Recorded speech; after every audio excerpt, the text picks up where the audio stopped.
प्रिय मित्रों, मेरे प्रियजनों, मैं एस्ट्रोज्ञानी अपने YouTube चैनल ज्योतिष प्रकाश पुंज पे आप सबका हार्दिक स्वागत करता हूं।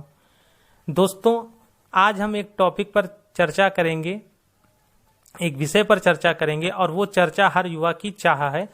वो विषय है सरकारी नौकरी। हर युवा चाहता है कि उसको सरकारी सेवा में जाने का मौका मिले, वो सरकार के लिए सेवा करे, देश में अपना विशेष योगदान दे। तो आज हम लोग इस विषय पर चर्चा करेंगे। ज्योतिष के माध्यम से आप लोगों को बताएंगे कि सरकारी नौकरी किस ग्रहों के कारण मिलती है, किन ग्रहों की प्राथमिकता आपके जन्मांक में जरूरी है, वो आपको सपोर्ट करें। पहला जो ग्रह है सरकारी नौकरी के लिए वो है सूर्य। देखिए, सूर्य को क्यों माना गया सरकारी नौकरी के लिए? सूर्य को प्रियजनों इसलिए माना गया क्योंकि सूर्य आत्मा का कारक है। आपकी आत्मा का कारक सूर्य है। यदि आपका आत्मबल, आत्मा ही मजबूत नहीं है तो आप, क्योंकि सरकारी नौकरी के लिए तो बैठना पड़ता है ना, पढ़ना पड़ता है, आपका ध्येय ही मजबूत नहीं है, आपका आत्मविश्वास का कारक सूर्य होता है, वो मजबूत नहीं है, तो आपके लिए दिक्कत है। दूसरी चीज होती है जो सरकारी नौकरी देता है, वो है शनि।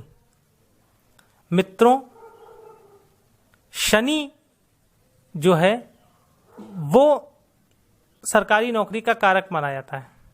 क्यों माना जाता है? मैं आपको कारण देता हूं। क्योंकि शनि श्रम का कारक है और मैंने बोला कि मेहनत नहीं करेंगे तो नौकरी नहीं मिलेगी। हर आदमी जानता है कि सरकारी नौकरी के लिए कितनी मेहनत करनी पड़ती है, कॉम्पिटेटिव एग्जाम बीट करने पड़ते हैं, उसके लिए आपको पढ़ना पड़ता है।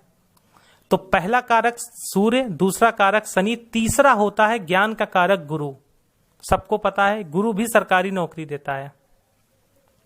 जो मेन तीन कारक हैं, बाकी हर ग्रह देता है, जैसे मंगल सेना में देता है, बुध बैंक में देता है, लेकिन ये तीन मेन कारक हैं। ये तीनों की स्थिति आपके जन्मांक में बहुत अच्छी होनी चाहिए। अब आप देखिए ना, प्रकृति हमारे कितनी अनुरूप हमारे काम करती है। यदि आपकी आत्मा मजबूत नहीं है तो आप सरकारी नौकरी नहीं पा सकते। भाई, आपका आत्मविश्वास नहीं है, खुद पे कमांडिंग पावर नहीं है, तो सरकारी नौकरी में आपको जाहिर सी बात है दिक्कत होगी। दूसरी बात है शनि, यदि आपके पास श्रम नहीं है तो आपको सरकारी नौकरी में दिक्कत होगी, नहीं आप में बीट कर सकते, आप मेहनत नहीं कर पाएंगे। शनि दिक्कत में होगा तो आपको आलसी बना देगा, आप उसके अनुरूप मेहनत नहीं करेंगे। फिर गुरु, अगर आपके पास ज्ञान नहीं है तब आप एलिजिबल ही नहीं होंगे फॉर्म भरने के लिए। ठीक है, चलिए तो मैं बात करता हूं किन योगों में सरकारी नौकरी का मिलना अवश्य हो जाता है। जो सरकारी नौकरी सबसे पहले देता है, देखिए आपके जन्मांक में यदि सूर्य शनि में दशम भाव में अंतर है, यानी सूर्य से शनि दशम भाव में बैठा, तो आपको सरकारी नौकरी के लिए प्रयास अवश्य करना चाहिए। सूर्य जहां बैठा है उससे 10 घर आगे आप गिनोगे तो दशम भाव आएगा। दशम भाव में यदि सूर्य बैठा है तो आपको सरकारी नौकरी के लिए प्रयास करना चाहिए। पंचम भाव में यदि सूर्य बैठा है तो भी आपको सरकारी नौकरी के लिए प्रयास करना चाहिए। आपके छठे भाव में जहां 6 नंबर लिखा है वहां पर यदि गुरु बैठा है तो भी आपको सरकारी नौकरी के लिए प्रयास करना चाहिए।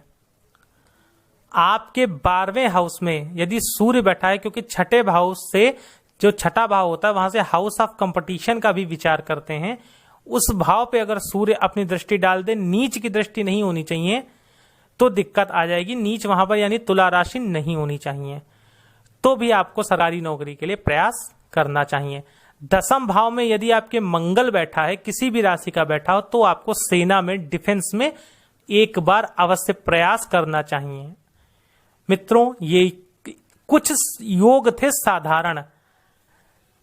आप किसी भी नतीजे पे पहुंचने से पहले अपने चंद्रमा को अवश्य देखिएगा कि चंद्रमा आपका कहां बैठा है, क्योंकि चंद्रमा मन का कारक है और मन मजबूत नहीं होगा तो भी सरकारी नौकरी में आपको विलंब होगा। मित्रों, यदि इस तरीके के जो मैंने आपको योग बताए हैं, इस तरीके के अगर चीजें आपकी कुंडली में घटित हो रही हैं भाव के माध्यम से, और आप अभी उम्र के अनुसार सरकारी नौकरी के लिए एलिजिबल हो, तो मैं आपको कुछ उपाय दे रहा हूं, उसको आप करके सरकारी नौकरी में अच्छी सफलता प्राप्त कर सकते हैं। पहला उपाय है, यदि आप रेलवे में नौकरी करना चाहते हैं, आपका रेलवे टारगेट है, आपका जज में टारगेट है, पीसीएस जे में टारगेट है, आपका कोर्ट में एपीओ के पद पे या कोर्ट से रिलेटेड किसी भी वैकेंसी के लिए टारगेट है, तो आप सूर्य को नीली स्याही मिलाकर जल देना प्रारंभ करें। यह जल आप सुबह 7 बजे से पहले देंगे। यदि आपने बीएड कर रखा है, आपका टीचिंग लाइन में जाने का सपना है, नेट क्वालिफाई करने का सपना है, आप प्रोफेसर बनना चाहते हैं, तो सूर्य को मित्रों 1 चुटकी हल्दी डालकर जल देंगे। यदि आपका बैंकिंग सेक्टर में जाने का सपना है, आप बैंक के लिए तैयारी कर रहे हैं, बैंकिंग में जाना चाहते हैं, तो आप सूर्य को इलायची के दाने डालकर जल देंगे। यदि आप डिफेंस में जाना चाहते हैं, आपका एनडीए, सीडीएस इस तरीके के एग्जाम क्रैक करने का आइडिया है, आप एलिजिबल हैं, सब कुछ आपके पास है, तो आपको लाल चंदन डाल के सूर्य को जल देना चाहिए। मित्रों, प्रियजनों, ये जल आपको सुबह 7 बजे से पहले देना है, एक बात।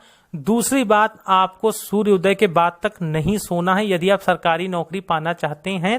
तो मैंने जो आपको उपाय दिए हैं, वो उपाय आपके लिए बहुत ही ज्यादा कारगर होंगे, क्योंकि मैंने ये उपाय अपने जो मेरे दर्शक हैं, जो मुझसे जन्मांक दिखवाते हैं, जिनकी मैं विवेचना करता हूं, उनको देता हूं। उनके फीडबैक जो मुझे मिलते हैं, उन्हीं फीडबैकों को मैं इन उपायों को आपको बता रहा हूं। ये उपाय इतने सटीक हैं, यदि आपके जन्मांक में ग्रह जो मैंने जिस स्थिति में बताए उस स्थिति में बैठे हैं और पीड़ित नहीं है, और कहीं से आपको प्रॉब्लम आ रही है सरकारी नौकरी के लिए, आप मेरे ये उपाय करोगे, मैं बिल्कुल सहमत हूं, बिल्कुल आश्वस्त हूं कि आपको सफलता मिलेगी। मित्रों, मैं ऐसे ही आपके लिए नई नई चीजें लाता रहूंगा। साधारण से उपाय हैं, आप कर सकते हैं। यदि आप जन्मांक की विवेचना करवाना चाहते हैं, तो आप नीचे कमेंट सेक्शन में कि आप किस जन्मांक में सरकारी नौकरी का योग है या नहीं है, आप नीचे कमेंट सेक्शन में उसको अपना जन्मांक, जन्म समय, दिनांक डाल दीजिएगा।